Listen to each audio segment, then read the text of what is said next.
once it was quite a small place. Today you have roughly about 800 people working here. 800 people, that's quite a lot.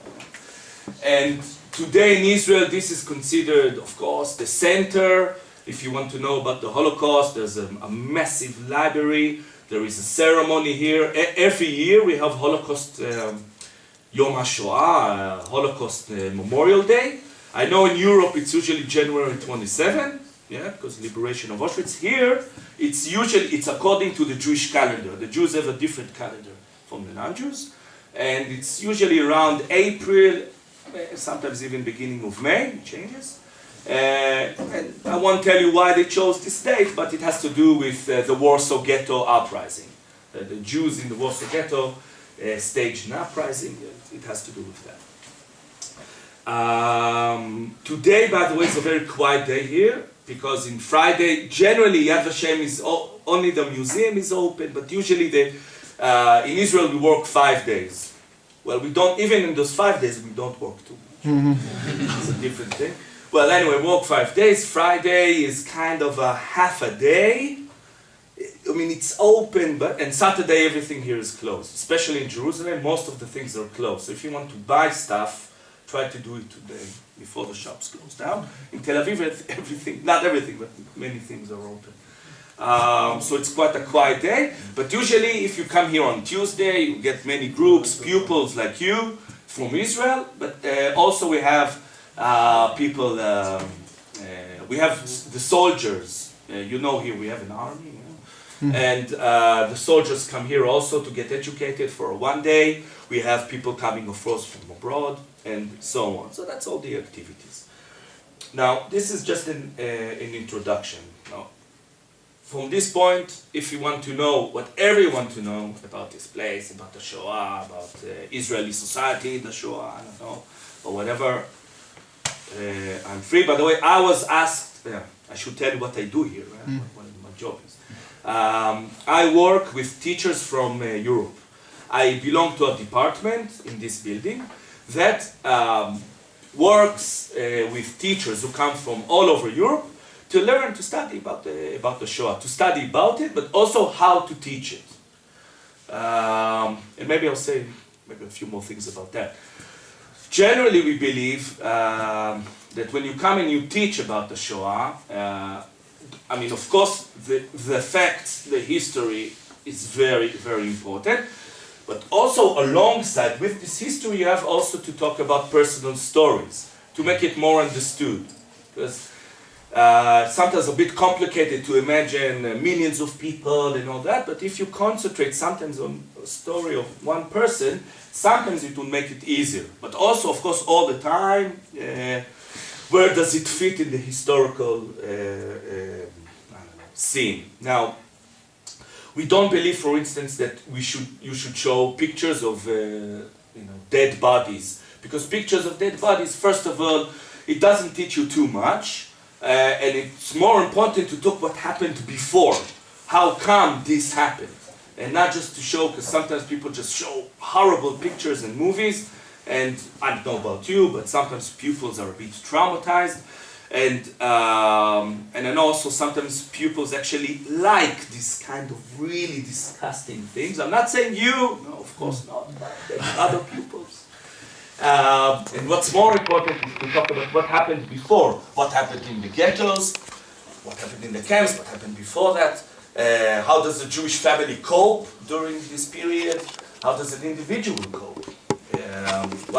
What are the dilemmas? And it's important for us also to speak about dilemmas, because it still means the Jews, of course, yeah, they think, they try to handle the situation, which of course they can't. The Nazis, the Germans, they make the rules. But speaking about dilemmas is important for us as well. And also to make it clear, of course, there were other victims of the Nazis. We are not saying there wasn't, of course. But each victim group has their own story, which is different. The Roma people, the Romani people, the Sinti, the Gypsies, they have their own story. Yeah, they were persecuted, but it's different from the Jews. The homosexuals in Germany, and only in Germany, were persecuted, but they have their own story. Yeah, Jews have their own story. It's different.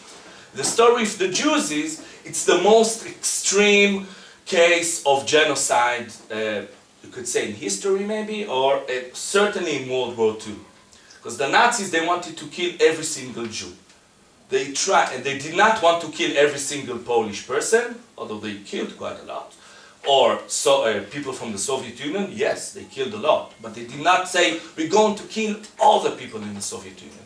They didn't care about homosexuals in Poland, because it's even better. They don't like the Polish people, right? So if homosexuals, right, they don't have children, that's good.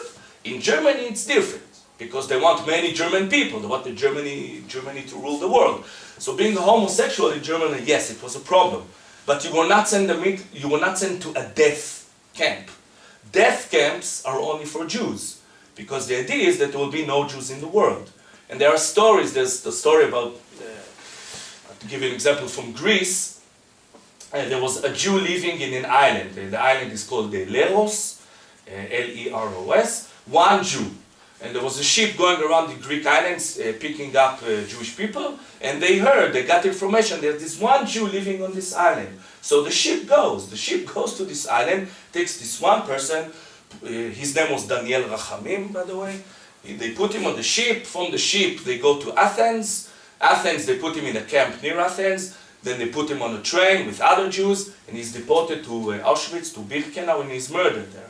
So when they say every single Jew, they mean it. They really try to kill all the Jews, because according to their point of view, the very existence of Jews in the world is dangerous. It's either, if the Jews will exist, the world will be destroyed. It's either all the Jews or the human race. All Jews have to be dead. All of them.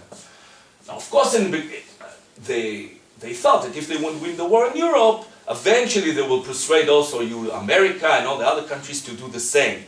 Or they will get them to do the same, I don't know. But in the beginning, of course, it's in Europe.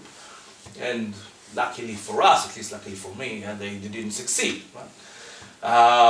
So the story of Jews is different, but other victims have their own stories. And you can study about it, and you can study about other genocides, about the Armenians in World War I, what happened in Cambodia, in Rwanda, in the former Yugoslavia. Of course, yeah, they're all genocides. But many times also, in order to understand other genocides, at least the ones after the Shoah, you have to learn about the Shoah. Because it's really the most, you could say, extreme case. And also, by the way, let's say in Cambodia, these people who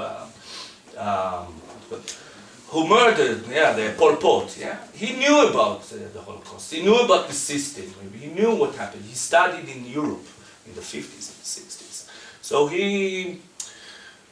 So when you learn about the Shoah, that also helps you to understand the other genocides as well. And I say also, and here I'm saying, which is my opinion, why it's important also to talk about it. You can't imagine Europe with, the story of the Shoah really changed European society. In politics, in art, in culture, generally the society. You can't imagine, Europe today would have been different without this story. You have to remember the Jews lived among the non-Jews.